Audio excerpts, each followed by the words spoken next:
एते पास कोनै केनाल देखंतु भाई केमिति हमर नौचंती रास्ता ऊपर एते पानी छोट पिला माने करिकी स्कूल को जाय परना हमर चित्र देखंतु वर्तमान स्कूल को पिला माने वर्तमान रास्ता दे जाने पानी रा बर्तन जोंगे पानी बुड़ी की रास्ता पूरा बुड़ी छै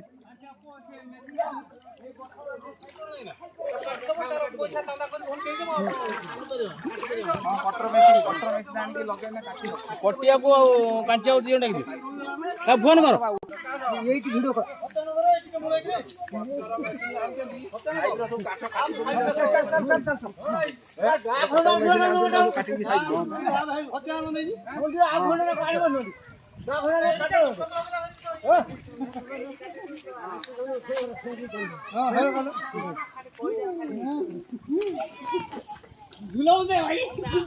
ଆମର ଭାଇ ନାଳ ଆମେ ଏବେ ସଫା କରୁଛୁ ତାପରେ ସେ କୃଷକତି ଜିମୁ ଦେଖିଆ करे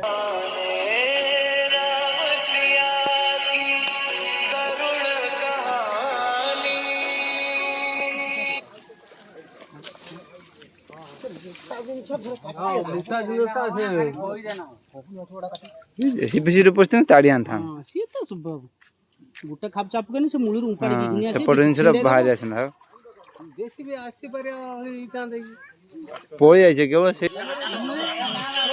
मऊ साइ के उडे फोन कर अबे दिए कथा ता नका ए याराटा देखियो हो गया तो टाइम दे दिए तो ना ना कोई ठंडा बोल दे मार खा दे मांगी दे रसी वालानी हां जो अबे से उठ नहीं ना पूरे टेकुजन टेकी से हम कोई में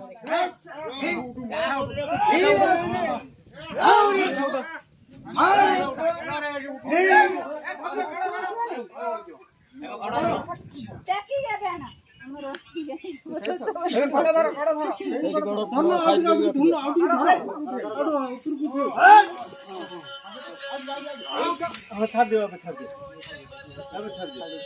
साइड खाओ साइड खाओ ओकरा के बुले दे जाओ से कोन फोन खोजु एपर साइड पूरा पांच खंडा मौजा कर बसई परिस्थिति को भली देखंतु 8-10 गाँ गदला बहुपुखुरी तमाखंडी आमर सान मछुआ घाई सान कोड़बाटिया टोटाल जलमग्न माने चाषी केमिति चाष करिवे ता प्रति केही ध्यान दउनांती पानी जन समुद्र देखंतु पानी रो प्रभाव बिल्कुल आज वर्षा छाड़ी गलानी गोटे दिन होय गलानी पानी कमु नाही तळा पूरा सब नष्ट होय गला तेणु केमिति माने चाष हबो तेणु सेति प्रति मोर अनुरोध सरकार को अनुरोध यार जो लोकल विधायक अच्छा सरपंच अच्छा आखपाखे समस्त को अनुरोध समस्ते या प्रति टिके नजर दिंतु जहाँफल कि चाषी चाषी बंचिले चाषी हसिले दुनिया हसब तेणु आपण मैंने समस्ते जानती तेणु से हिसाब मोर समस्त को अनुरोध तेणु नालर ये जो परिस्थिति पुनर्खनन एक नकले एक उच्छेद नकले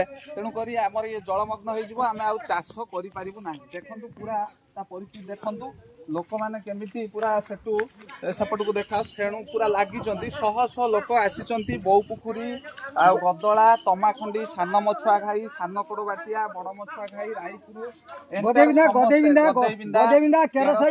पूरा टोटाल सेपटे पानी निष्कासन बाट गोटे बाट एटा रास्ता ही देखंतु टोटाल पूरा जन समुद्र पूरा बुड़ी जाइछि आ ये केनाल को केही भी नजर दउना तेणु करी सेठिपाई मोर प्रशासन को लोकल विधायक आखपाखे थिबा सरपंच समस्त को मोर अनुरोध तेणु यार पुनरुद्धार आगु जदि किछि पदक्षेप न नेले ताहाले आमर ये जो 10-15 खंड गाँ टोटाल जलमग्न हो चाष चाषी करें ना आमर बर्तमान बिहन तोड़ा चलेला बर्तमान चाषी को चली गलु आम चाष कर संभव नहीं आ चाष भी आरि पारू नहीं बिहन तोड़ा जो चलीगला चाष करूँ किमिति बर्तमान बर्तमान मुंडर हाथ देकी बसीचु आपण मानक जदि सहायता न होब ताहले आम दुनिया मध्य विदाय नहीं जीवु आउ चाष करिपरिबनी चाषी को करिपरिबनी भाई कहले जो कथा आपण देखुथुबे तेणु शह शह लोक आसी तो गछोडा गोडी पड़छि सफा होनी गछोडा सब आख पाखर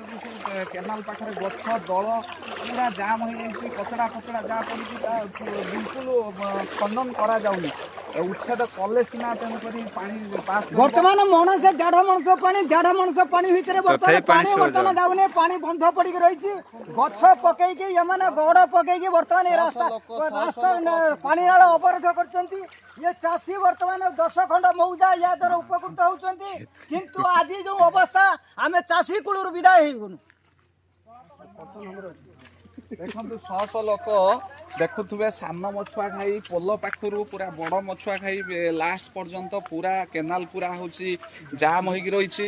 ତେଣୁକରି ଯୋଉ ଆମର ଆଖପାଖ ଗାଁ ତମାଖଣ୍ଡି, ଗଦଳା, ବୋଉ ପୋଖରୀ, ଗଦେଇବିନ୍ଧା, କେରସାହି, ସାନ ମଛୁଆ ଘାଇ, ବିଣାଦଣ୍ଡା, ବଡ଼ ମଛୁଆ ଘାଇ ପୁରା ବିଦେଇପୁର ପାଖରୁ ପୁରା ଜଳମଗ୍ନ ଆପଣ ଦେଖୁଥିବେ। ତେଣୁକରି ଗୋଟିଏ ରାସ୍ତା ହିଁ ଏଇଟା। ଯଦି କେନାଲର ଏ ପରିସ୍ଥିତି ଦେଖନ୍ତୁ, ଯଦି ୟାର କେନାଲର ନୂତନ ଖନନ ନ କରାଯିବ ତାହେଲେ ଆଗକୁ ଏଇ ଯେଉଁ 10-15 ଖଣ୍ଡ ଗାଁ ତେଣୁ ଚାଷରେ ବହୁତ ସମ୍ମୁଖୀନ ହେବେ, ଯାହାଫଳରେ କି ଚାଷୀ କୂଳରେ ହିଁ ଯିବେ। ଟୋଟାଲ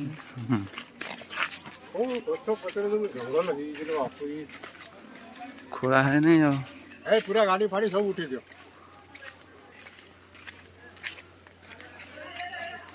ହଁ ଉଠେଇକି ଆସିଲେ ହବ ସିନା, ଖରାଦିନ ମେସିନ୍ ଆଣି ସିନା କନ ହୁଅନ୍ତା। ବସିନି କରିବାନି। ଏ ତ ପୁରା ଗଛ ପଛ ରହିଯାଇଛି, ତାହେଲେ ନାଳ ହିଁ ଦେଖାଯାଉନି। ପରିସ୍ଥିତି ଦେଖୁଥିବେ ଏଠି କେନାଲ ପୁରା ଜାମ୍, ଏଠି ପାଣି ବିଲକୁଲ ହିଁ ପାସ୍ କେମିତି କରିବ? ତେଣୁକରି କେମିତି ଚାଷବାସ କରିବେ ଲୋକ ଆପଣ ଦେଖନ୍ତୁ। ସେଥିପାଇଁ ମୋର ପୁଣି ଥରେ ପ୍ରଶାସନ ଏବଂ ଏଠାରେ ଯେଉଁ ଆମର ବିଧାୟକ ଏବଂ ଆଖପାଖରେ ଯେଉଁ ସରପଞ୍ଚ ଏବଂ ଲୋକାଲ ଲିଡର ସମସ୍ତଙ୍କୁ ମୋର ଅନୁରୋଧ, ସମସ୍ତେ ଏହା ପ୍ରତି ଟିକେ ଗୁରୁତ୍ୱ ଦେଇ କେମିତି ଏହାର ପୁନରୁଦ୍ଧାର କରାଯିବ, ଚାଷୀମାନେ କେମିତି ଚାଷ କରିବେ, ପାଣି ନିଷ୍କାସନ କେମିତି ହେବ, ଏହା ପ୍ରତି ଟିକେ ଧ୍ୟାନ ଦିଅନ୍ତୁ। ପାଣି ନିଷ୍କାସନ ମୁଖ୍ୟ କାରଣ। ପାଣି ଯଦି ନିଷ୍କାସନ ନ ହୁଏ ତାହେଲେ 10-15 ଖଣ୍ଡ ଗାଁ ଯେଉଁ ମୁଁ କହିଲି ସେ ଗାଁରେ ଚାଷ ହେଇପାରିବ ନାହିଁ, ଚାଷୀ କୂଳରୁ ଯିବେ। ତେଣୁକରି ଚାଷୀ ହିଁ ଇଏ ଜାଣିଥିବେ, ଚାଷ ଅନ୍ନ ମୁଠେ ନ ମିଳିଲେ ଇଏ ସଂସାର ସବୁ ତାରି ମୂଳେ ଚାଲିଛି। ତେଣୁ ଚାଷୀକି ଅଗ୍ରାଧିକାର ଦିଆଯାଉ, ସେଥିପାଇଁ ମୁଁ ସମସ୍ତଙ୍କୁ ଆଉ ଥରେ ମୁଁ ଅନୁରୋଧ କରୁଛି।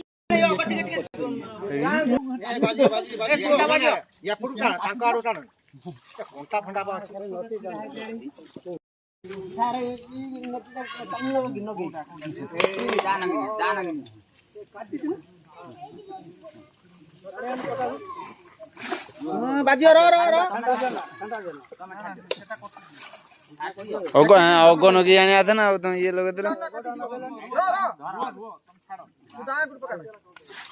ଦେଇ ଧରେଇ ଦିଅ ତମେ ଇଏ କରି।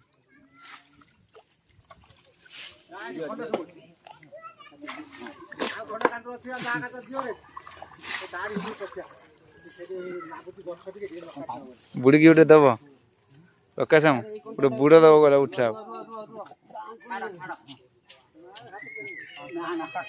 ନମସ୍କାର, ଜୟ ଜଗନ୍ନାଥ। ବର୍ତ୍ତମାନ ଦେଖନ୍ତୁ ଆମର ଗଦଳା, ବିଣାଦଣ୍ଡା, ବୋଉ ପୋଖରୀ, ସାନ କଡ଼ବାଟିଆ, ସାନ ମଛୁଆ ଘାଇ, ବଡ଼ ମଛୁଆ ଘାଇ ଦେଖନ୍ତୁ ଜଳମଗ୍ନରେ ପୁରା ଭାସୁଛି। ଏଇ କେନାଲ ଦେଖନ୍ତୁ, କେନାଲକୁ ଟିକେ ଭିଡ଼ିଓ ଦେଖନ୍ତୁ। କେନାଲ ପୁରା ମାନେ ହଉଛି ଜାମ୍ ହେଇକି ରହିଛି। ଇଏ କେନାଲ କେମିତି, ଇଏ କେନାଲ ଯଦି ସଫା ନ ହବ ତାହେଲେ ଆମେ कम से कम 10 ରୁ 15 ଗାଁ ପୁରା ମାନେ ନଷ୍ଟ ହେଇଯିବ। ଚାଷ ଜମି ପୁରା ମାନେ ପାଣି ଏପଟକୁ ଦେଖନ୍ତୁ, ପୁରା ବୁଡ଼ିକି ପୁରା ଜନସମୁଦ୍ର। ସେଥିପାଇଁ ମୋର ସମସ୍ତଙ୍କୁ ଯୋଉ ଏଠାରେ ଥିବା ଲୋକାଲ ଲିଡର